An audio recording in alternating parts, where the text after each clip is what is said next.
Hello guys, আসসালামু আলাইকুম। ছুটিপুরের রহস্য থেকে আপনাদের স্বাগতম। আজকে আপনাদের মাঝে আমি ভিডিওটা নিয়ে আসলাম তাল নিয়ে। তাল কীভাবে ঘষে বড়ি বানাতে হয়। আপনারা কেউ বোধহয় জানেন না তাল ঝুড়িতে ঘষতে হয়, আবার কেউ নেটে ঘষেন, কোনো বিভিন্ন ধরনের ঘষেন, কিন্তু তাল কিন্তু আসলে আগের যুগে আমরা ঝুড়িতেই ঘষত।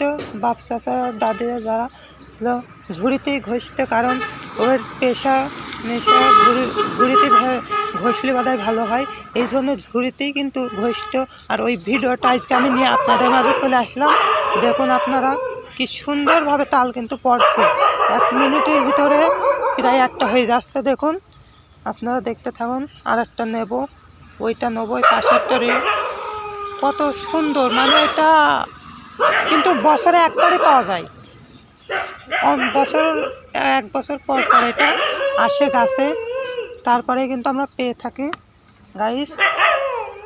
তাল প্রায় শেষের মুখে আর একটা নিয়েছে। দেখুন আপনারা ভিডিওটা শেয়ার করতে পারেন, অনেক কষ্টকর করলাম। আসসালাম।